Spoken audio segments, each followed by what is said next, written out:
We got a call through our fire system, our fire fence system, and to come down and check the water levels on the bridge and evacuate the houses, which is what we did. And that was about 1:30 in the morning, and it was really coming down. The rain was seriously impressive. I mean, it sounds ridiculous, but it sounds like it was solid.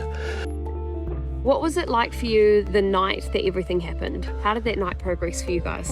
And we had to cut our way down here. There was trees down, and we got into these houses in here and got them up the hill, and then we legged it back to the other side, so we were on the other side. Yep. What did you use to try and get people out? Did any of them have to be like airlifted, or was it boats, or was it just trucks? Like, how did that work? No, we haven't actually evacuated too many people at all. We've had, I think, a couple of medical evacuations since. But these people here still had vehicles and the road was still open, and there's a good steep hill here, so they managed to gap it up the hill, and it was just a question, just get to high ground, get to a neighbour's. If you can't, park up, wait for daylight, and then the chopper started coming in. I think the bridge went about 3:30 in the morning. That's kind of when it went. So, and the destruction was in those early hours of the Tuesday morning.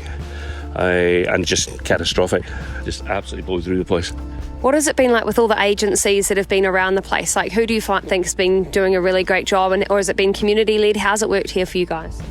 It's easy to be cynical, but I'd have to say that I'm a lot more positive than negative. There's always things that happen, and there's personalities, but far more positive than negative with humanity. Really am.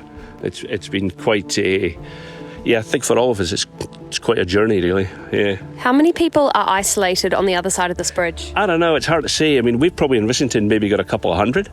There's probably 1,000 people. I mean, Patoga, there's 500 working dogs. So think about feeding those, So there's probably over 1,000 people between here and Puketitri. There's a lot of folk up the road, and some of them are still isolated. It's a big area. Yeah. Are there many towns further up that you think have been through a similar thing to here? Like, has there been much talk in the fire brigade or any services about the amount of people that could be isolated even further up? Everybody's accounted for, as far as we're aware. And we pretty much had everyone accounted for on day 2 and day 3. I know Patoga Fire Brigade had fired guys out on walking parties just to double check on people that where roads were closed. So it's just manpower and out of the gate. So they've done well. Chopper overflights, but as far as we're aware, all our people are accounted for. So and that's obviously the most important thing. Yep. That's incredible. That's amazing.